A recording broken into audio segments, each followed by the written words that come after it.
ہمارے ججو نے دھوتیاں باندھ رکھی ہیں۔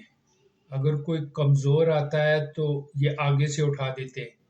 اور اگر کوئی طاقتور آتا ہے تو یہ پیچھے سے اٹھا دیتے ہیں۔ تو آج بات کروں گا باؤ جی کی وطن واپسی پہ، جس کے لیے مسلم لیگ نون جو ہے بڑے زور و شور سے جو ہے اس کے جلسے کے لیے تیاریاں کر رہی ہیں، ان کے استقبال کے لیے تیاریاں کر رہی ہیں۔ پہلے کہا گیا کہ جو زیادہ بندے لائے گا اس کو جو ہے نا 1 to 5 جو ہے بائک جو ہے وہ دیا جائے گا۔ پھر رانا ثناء اللہ نے ایک جو ہے نا ایک ایپ انٹروڈیوس کی کہ اس کے ذریعے ہم لوگوں کو مانیٹر کریں گے کہ وہ جلسہ گاہ میں موجود ہیں یا کسی اور شہر یا گھروں میں اپنے موجود ہیں۔ لیکن اب تو حد ہی کر دی کہ اب جنت کے ٹکٹ بھی جو ہے انہوں نے بانٹنا شروع کر دیے ہیں۔ اسد الرحمان جو سابق مسلم لیگ نون کے جو ایم این اے ہیں، انہوں نے کارنر میٹنگ میں کہا کہ جو اس کارنر میٹنگ میں تشریف لائے ہیں وہ تو جنتی ہیں ہی، جو مینار پاکستان کے جلسے میں آئیں گے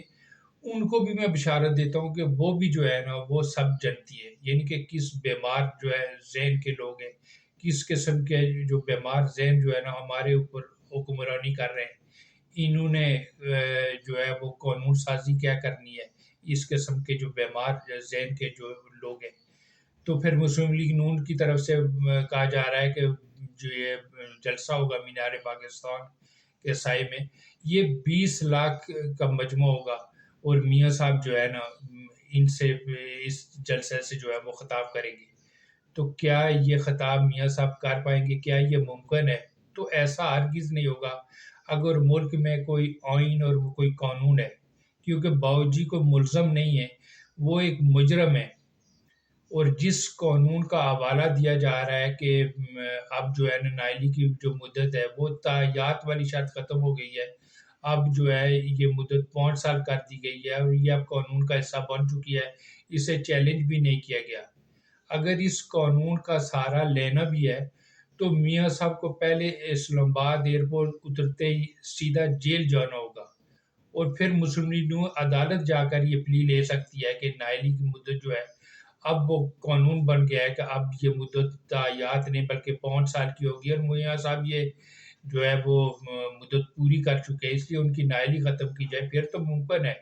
لیکن اگر ایک مجرم جو ہے وہ جو 4 ہفتے کے لیے علاج کے لیے باہر گیا تھا،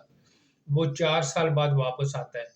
اور ایئرپورٹ استقبال ہوتا ہے، اور پھر جلوس لے کے وہ مینار پاکستان جاتا ہے، اور مینار پاکستان کے سائے میں جو ہے ایک